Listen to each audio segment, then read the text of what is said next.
Welcome to the show. Um, Hi. what is you've had a couple different names on here. Your current one is Inherent Thimbo. Weren't you originally Catboy Deleuze? Yeah, but I always liked Deleuze a lot, but I have my issues with Deleuze.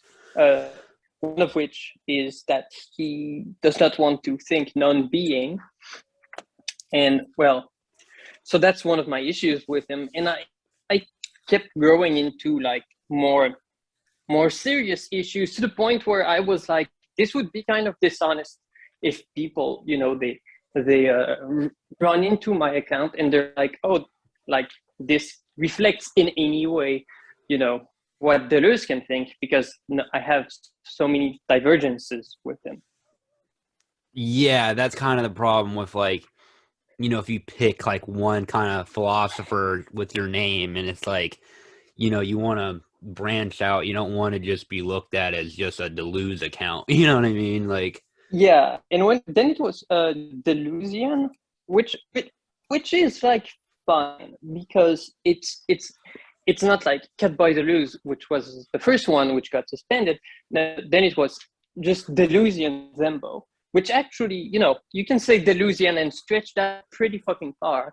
But even then, I have my divergences are too fundamental with Deleuze. yeah, I started reading Deleuze. I've been into Deleuze like ever since I kind of got into philosophy. But I kind of started reading him a little bit more recently because I was reading The Fourth Political Theory by Alexander Dugin, and he's incredibly prolific in that book. Like he stretches from like Deleuze to like um Hannah Arendt, like a whole bunch of just he fucking references like Foucault, like so many fucking people in that book. Like Julia Savola, fucking just like hella fucking people, like all the way from the left and the right. That's why I like his shit because it's like he's not like too ideological with it. Like he he's in reading everybody, which is that's how I am. But he mentions Deleuze quite a bit in that book, so I was like kind of got interested. I had like I got like a interested in Deleuze again. I had like a revival of my interest of Deleuze. But um how the hell did you get 21,000? What's the secret to getting so many Instagram follows? I really have no idea. I'm a I'm in general I don't really think about what I do when I do it. I have no idea. That's a success. You have to not give a I I fuck. I don't think. Well, I mean, perhaps I guess no idea. But yeah, yeah.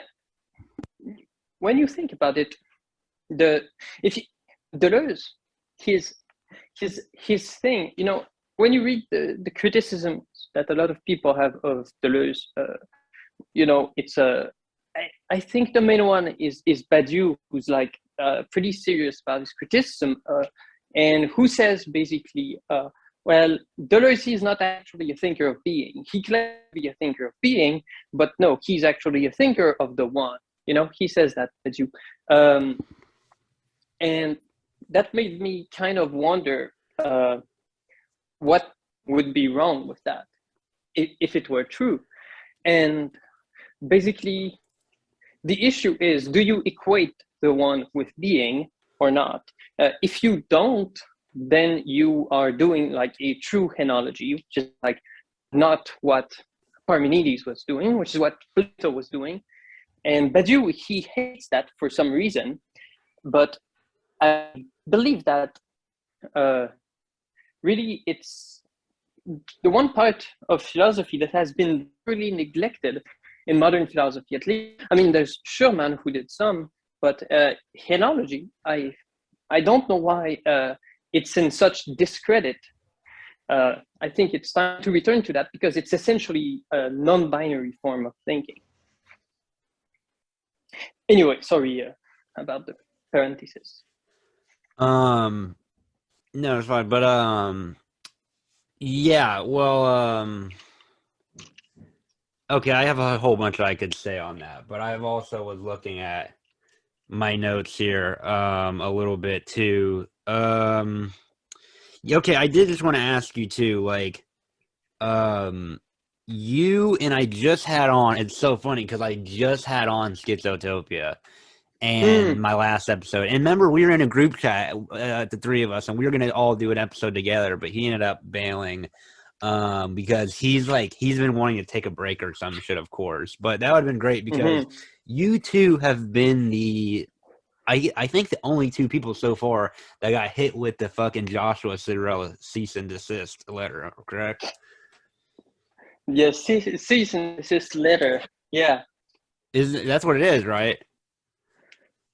Or what Mhm. was it? What was it exactly? It's an image of a cease and desist letter that was posted to Instagram by me, and then another one that was posted by Schizotopia. Yeah. Okay, so it's a cease and desist letter, and It's an image of a cease and desist letter. hold up. So he sent you Joshua Sorrell sent you a cease and desist letter, correct?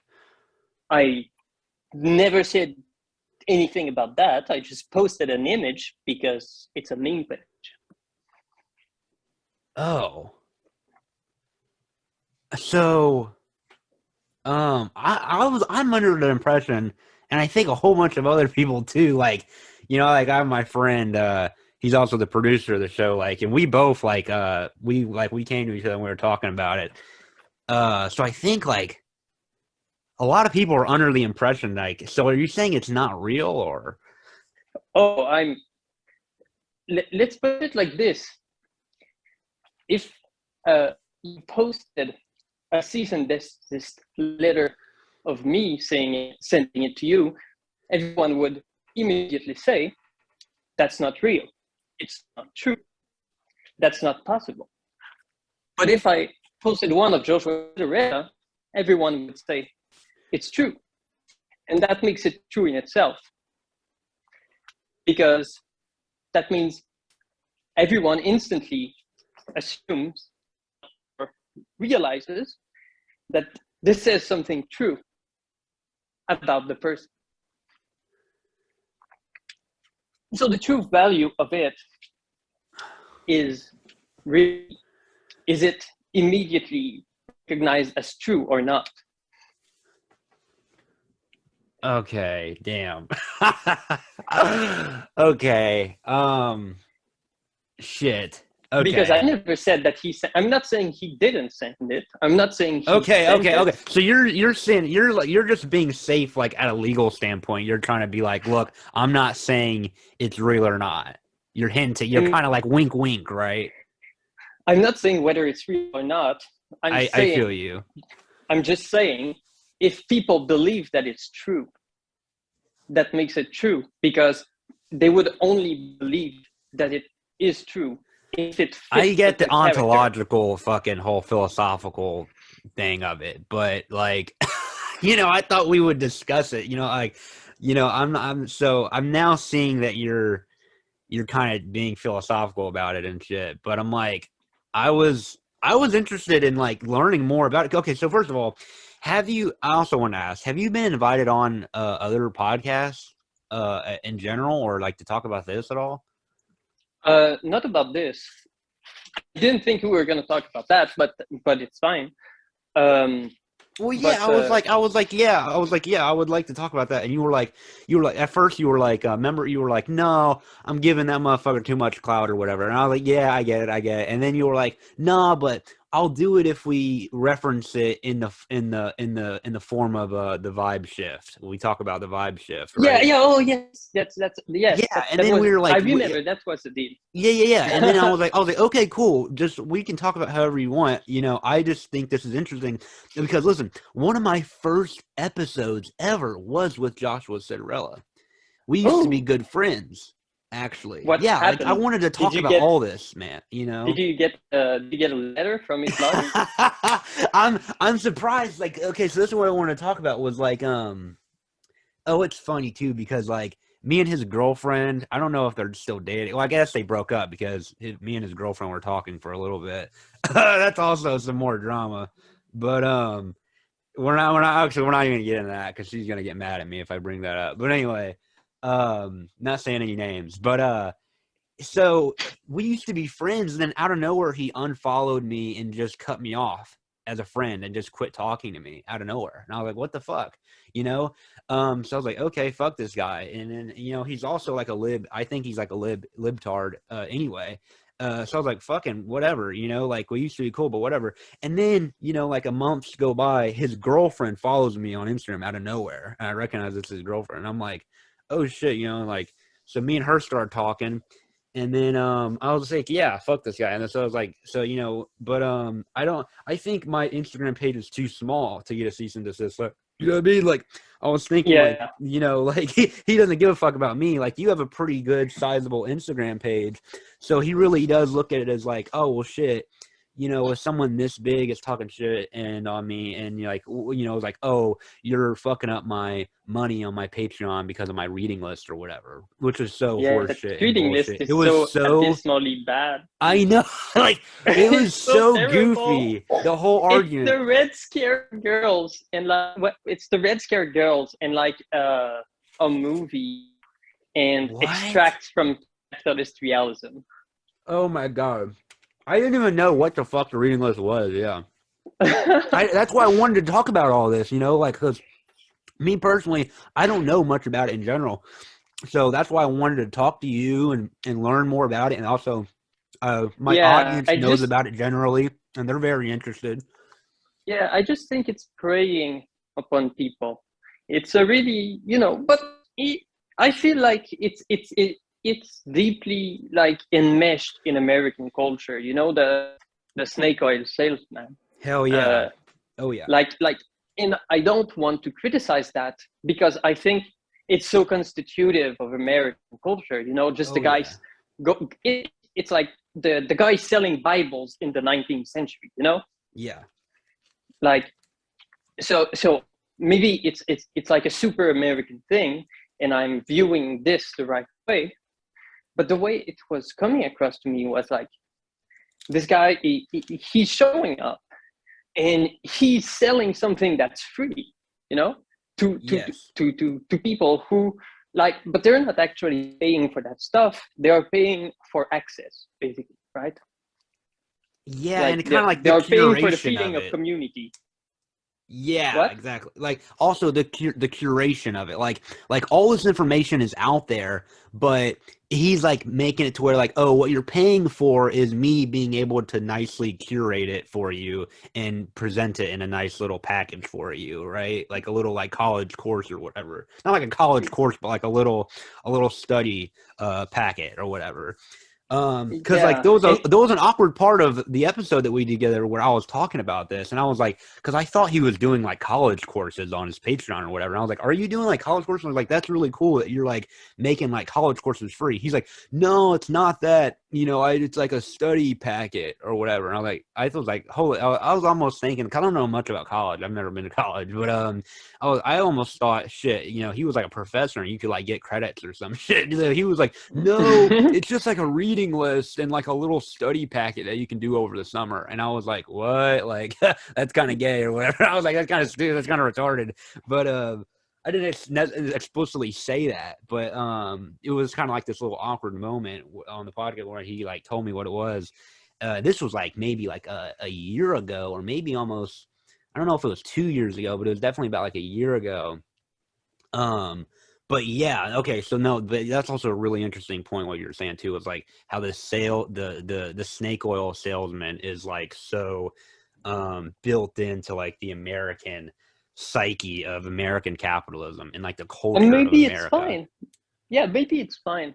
Maybe I reacted to it, as a foreigner, and maybe like people don't see anything wrong with that. That it's something normal that you can like you show up and you Mm, start selling something that is free. You start like, for example, you can be like a Baptist and start going around selling the word of God, or you can be like a social democrat and go about selling the word of Mark Fisher uh, to make money off that. Perhaps that is fine.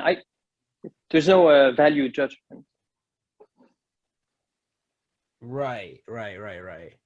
Um, so I wonder why. Why did do you know? Do we know why schizotopia? I wish he was here so he could fucking explain this as himself. But do we know why he got sent one? What was he doing? I, What? I I don't know about that. I have no idea. Yeah, fuck that. Like, damn schizotopia. Shout out, but goddamn, you should have been here. But yeah. So that's so funny. The reading list was just like Red Scare, like, but they don't like. That's not. Was he saying like you should listen to them because they don't. It's not like Yeah, a thing you can and there read. was, yeah, there was, I think, also an Adam Curtis movie, but I'm not sure. Oh my God, Yeah, Adam Curtis. Of but course, I that's mean, so it's fine. basic. I mean, yeah, but it's fine. It Like is. It's you got to, fine. you. But even then, I was going to say something that might be stupid. I was going to say you got to start somewhere. But is that even true? Like, is that true in terms of like, because I think the way people see it, they think about politics in an almost gnostic sense, Uh huh. that you start with the watered down stuff and then you progress. Uh, I don't know if that's true. I don't know if Yes, I you question have this all the to time as start well. basic. Do you have to Exactly. start with the basic shit? Uh, Probably not. Probably not if you think about it correctly, because there's no reason to start with suck them and liberal stuff Uh and huh. then like move further left, which is basically a way to think of it in terms of radicalization, as if like the, which is thinking of it in terms of the political compass, basically, which is I think completely absurd. If you want to ask questions about capital and about communism, you can start with Marx. There's just nothing that stops you from doing that. Yeah, exactly. So like here, my example is I always say, okay, because like capitalist realism, me and Josh Rosero, we even really, like we were even a big part of the whole, like when we did that episode together, like that got a lot of views, and that was really a part of the whole canon of the capitalist realism meme and how that blew up, So like we kind of played a little bit of a role in like the how the capitalist realism meme like blew up in general. But I always said was like, okay, capitalist realism is like this popular thing, and it is kind of like a good starting point. And I always said like It's yeah. the fourth political theory is like a step up from capitalist Isn't realism. that stuff fascist? Isn't that fascist stuff? The fourth political theory by Alexander Dugin. Yeah, isn't that Okay, fascist stuff?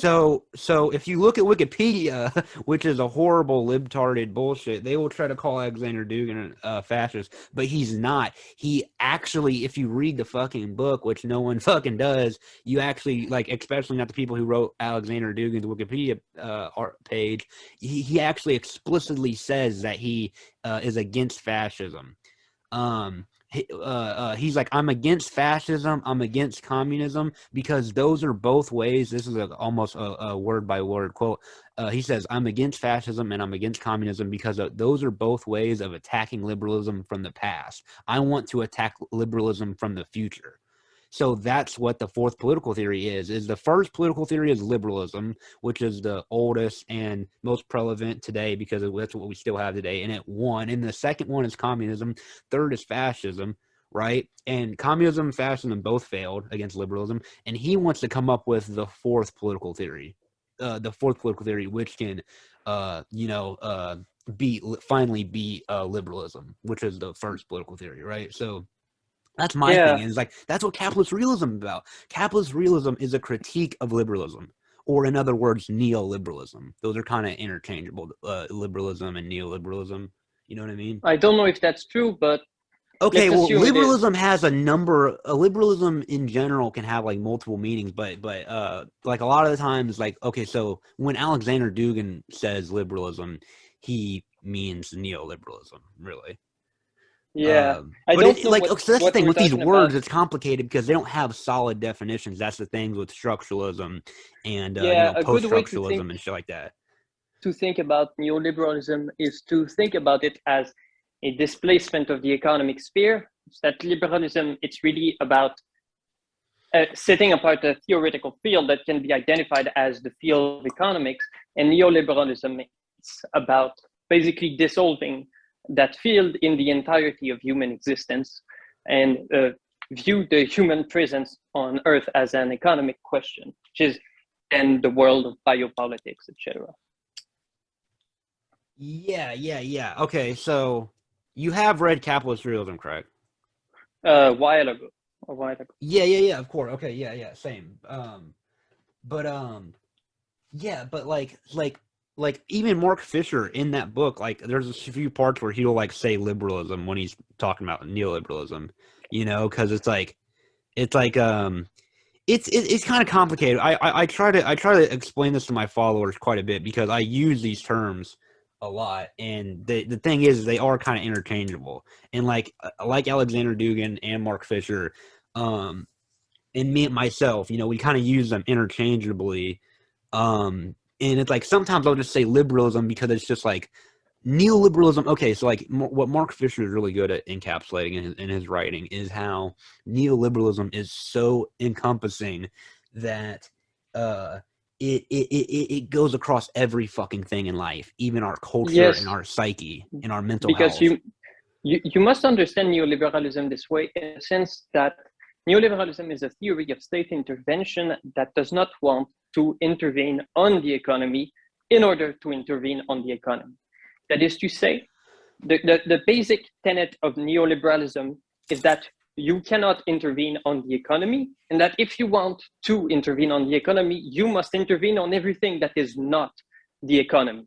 And thus, neoliberalism is a practice of governmentality that has an economic end, and which exclusively intervenes on everything not economic for economic reasons. Thus, it's really the moment in history where capital passes into the totality of human experience. Yes, that was put very well, actually. And like, okay, so I even want to quote Alexander Dugin, because this is, I love telling people about Alexander Dugin because he is the prime example of American fucking liberal cap propaganda and how they you even asked me. You said, is he a fascist? And it blows my fucking mind that the I propaganda is mean, that he's a strong. Heideggerian. So to me, a He Heideggerian has to prove that he's he not a is so fascist. prolific, bro. No, dude. Here's the thing. He doesn't just he's not like, dude. He references so many people. Heidegger is so Heidegger. You can't talk about this shit without mentioning Heidegger a couple of times. You know what I mean? Like, so it's like he does talk about Heidegger, but I don't know if he's a full blown Heideggerian, right? You know what I mean? Mm-hmm. Um, I'm looking But for yeah, this. Okay, go ahead. but yeah, back to the question of, I think the question we were asking is, do we think it's okay to turn, let's say, I will use the term in a stupid way, that you can turn anti-capitalist theory into a commodity. That I think that's the question that Joshua Citarella raises. It's the question of, how do you separate, okay, getting paid in order just to be able to live, to produce whatever communist, socialist theory, whatever.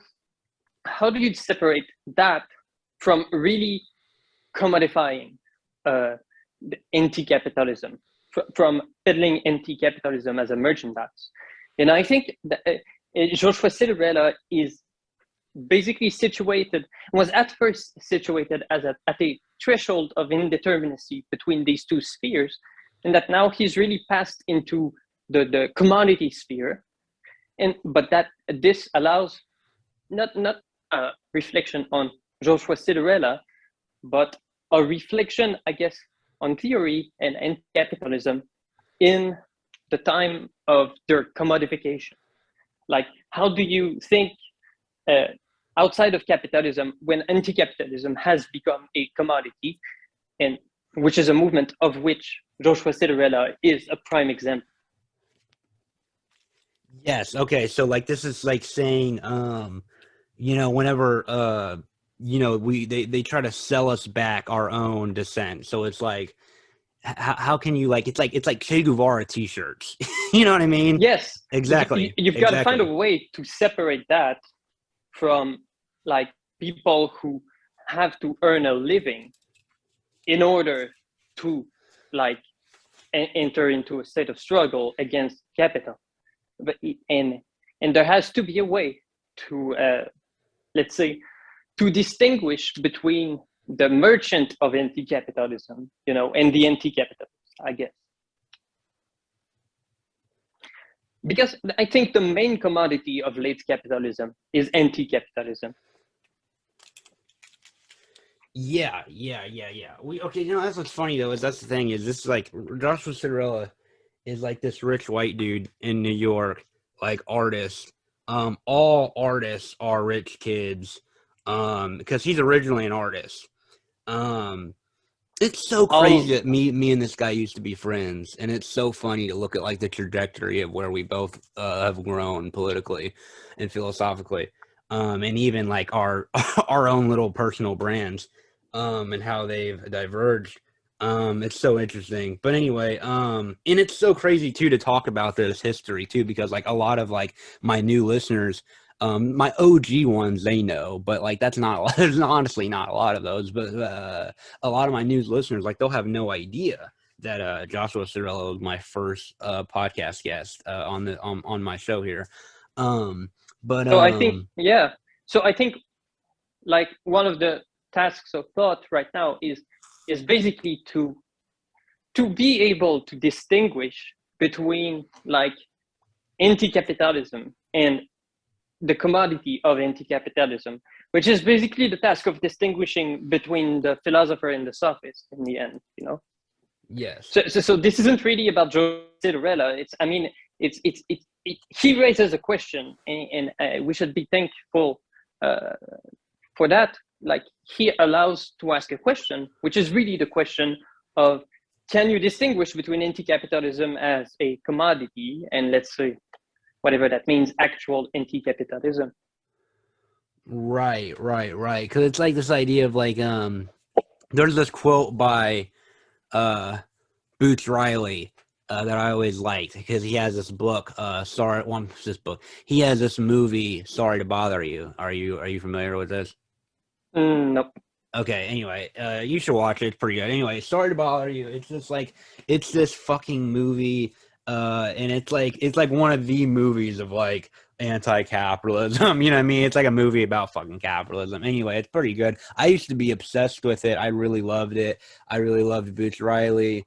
That was more when I was on my Bernie Sanders fucking bullshit, like Dirt by Loves bullshit. But that was just because the culture was different back then, and this was before Bernie Sanders was a full blown uh libtard like he is now. Because like I also want to talk about because like current, I talk about current, I throw a little bit of current news shit in here, just so to inform my followers. So recently Bernie Sanders was one of the Democrats who voted for a fucking like I don't know how much, like $7 billion worth of fucking weapons and shit to be sent to Ukraine, because they're fueling this fucking war between Russia and Ukraine. And Bernie Sanders, of course, is a is pro war, because he voted yes to send all that fucking money into this fucking war, which is all of it's doing is killing more and more Ukrainians, because they're not gonna fucking win. Russia is going, I mean, they're just dominating them, and Ukrainians are fucking full-blown Nazis. There's literal fucking proof of this. But anyway, I'm kind of jumping off topic here. But so sorry to bother you. A movie, anti-capitalism, and so Boots Riley got hit with this question of, oh, you have a movie where you're critiquing capitalism, but yet you have to sell your movie, and your movie is working in the system of capital, and you had to, like, pay people and fucking, you're selling this movie, so it's like, how do you feel about that? And he said, oh, well, even Marx himself had to sell his books. That's true, and it's been addressed in Marx. That's why the question has to be asked in a different way entirely. It can't be about the fact of getting paid. And Marx he made that argument about John Milton, because John Milton, he writes Paradise Lost, right? And at the end, he goes to the editor, sells that for £5, and so Marx says, so what's the difference here? Well, you see, the question you have to ask it in terms of MCM or CMC. That is to say, does Milton take capital, invest it to produce Paradise Lost, and then get a return on his investment? No, that's not what he does, right? John Milton writes Paradise Lost, sells it in order to buy food. That is a proletarian way of going about it. But now Joshua Citarella, he has capital that people invest in his stuff, right? They gather capital as an investment, and then they produce a commodity, anti-capitalism, to be consumed, and they get capital back at the end. Now, that's capital, merchandise capital. That's the capitalist way of doing that. It's the difference between how a proletarian does it and how a capitalist does it. The capitalist starts with capital, which is what Joshua Citarella does. They say, invest in my thing, like exactly. Buy NFTs, start with an investment, then we will produce anti-capitalism and you can buy it back. Now, that is the CMC equation. Yeah. That's the capitalist way of doing. Real deal Marxists that actually read Capital, they know what we're talking about here, which is because Marx actually breaks it down to like its bare raw form, where he does little equations where it's like, you start with capital, and then like the little equations like start with capital, you fucking, you add like the labor and you make profits or whatever. Yeah. But when you are a worker, you create something, then you sell it. Exactly. Then you buy something with the money. That is, and when you're a capitalist, you take capital, you get someone to produce something, and then you sell that. Now, that's what I'm saying. Joshua Citarella, he's starting with capital. He's not starting with anti-capitalism. And I love that you mentioned this, because this is exactly the difference between me and him, and also me and the rest of this fucking. Because what I realized is I fucked myself. I've picked the wrong thing to get into for being a poor kid, because that's why they always say getting into politics and shit is a rich man's thing, because you have that's the thing about you just have to be. That's the thing. That's the only reason why I've been able to survive this, because I'm so fucking cold at this shit that people fuck with me, because I've started with nothing. I literally had to write blogs and shit, and slowly build enough money on Patreon just to buy my fucking mic, my little $100 Blue Yeti mic. Saved up enough money on Patreon to then buy, because I started with nothing. That's the thing with Joshua Citarella, is he's already a rich kid. You know what I mean? It's not that question. It's the question of the investment. Even if he was completely broke, if he got people to invest, let's say what happened in his case was $700,000, right? The investment. It's the idea that you start with a fixed amount of capital, you use that to put something to get capital in the end. And you will notice the difference here is that this is an infinite process. And if in the case of let's say revolution or whatever, he's gonna go bankrupt. Or it's not in his best interest. It's really it's as soon as you get in CMC equation, a revolution is absolutely not in your interest, because you're gonna lose all of your investment. Right, kind of like the NFT shit. Yeah. Which NFT shit was so retarded. But no, I think what I was just saying is also more of metaphorical too. How it's just funny how me and him are both doing our grift, right? We're both saying, okay, here's our Patreons, right? And like you subscribe to our Patreon. With mine, it's just you just get my writings and my podcast episodes. I'm not trying to say that, oh, you get a reading list that I put together and a little paper, a little like a course you can do over the summer or whatever. Um like a little, like, I forgot what the fuck he called it, like a little course or whatever that he put together, where it's like questions and shit and little read it, things you read, and I think there's like questions and shit to go along with it or some shit. But you know, but like we're both doing our thing at the basis of it, which is like we have a Patreon set up, and this is what's interesting about our modern cultural theorists, and how it's a different from back in the day. And like today we have like Patreon. Like Patreon is so interesting to me, and it's like but here's the thing. The thing is like we're both doing our thing, but I'm poor as fuck, and I literally am trying to, eventually I want to do this as a, full time. You know what I mean? And like he's doing his thing, um, and like people even talk shit on me for making money off this shit.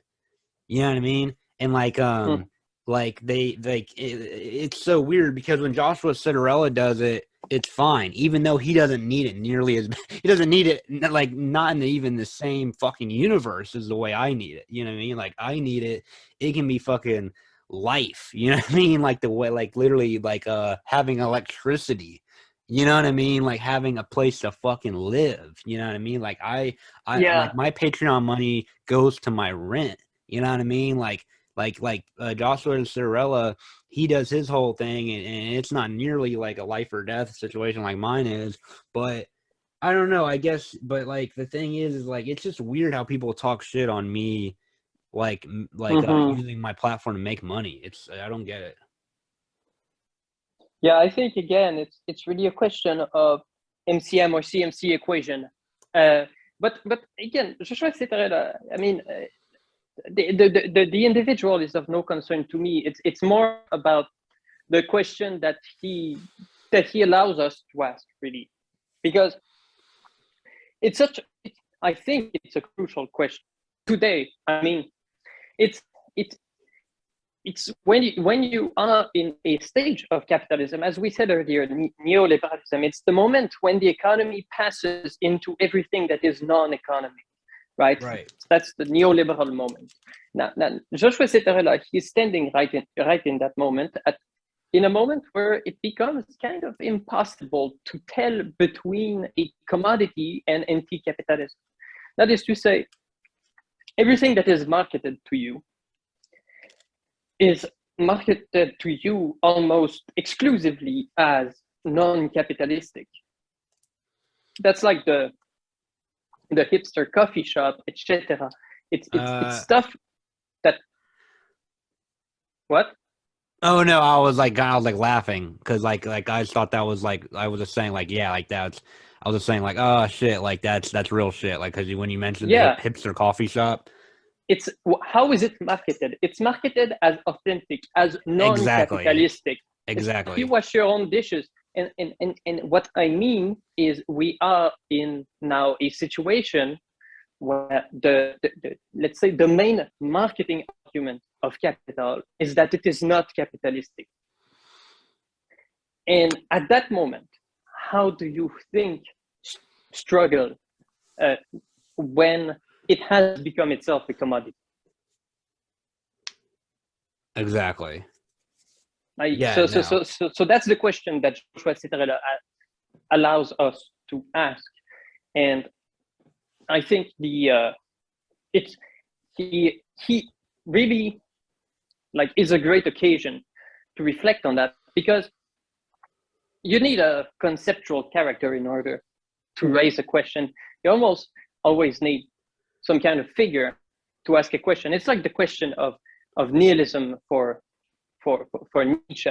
Like he's gonna need Wagner, he's gonna need Plato. So let's say we take Joshua Citarella in our case, like to ask to like put him on a little stage and have him like jump around, and like knowing very well that this is not the actual Joshua Citarella, that we're just playing with like a Mhm. with a character. But Joshua Citarella, we put him on that stage, and we look at what he's doing, and we need to be able to put, let's say, Marx next to him, and to put a used car salesman also on the stage, and be able to tell the three of them apart, right? And or at least to see in which category Joshua Citarella falls, right? Yeah. Does he fall in the category Marx or in the category used car salesman? And the way to do that is basically to ask, what is a used car salesman? Right. And what is, let's say, a Marxist or a communist? Now, I don't think we're going to define what is a Marxist or what is a communist, but we could very well define what is a used car salesman, and then see if Joshua Citarella is doing that, you know? Right. That's a really good analogy, a used car salesman. This is only half of the episode. To get the full episode and all of our other episodes, go to patreon.com/drugcultgang.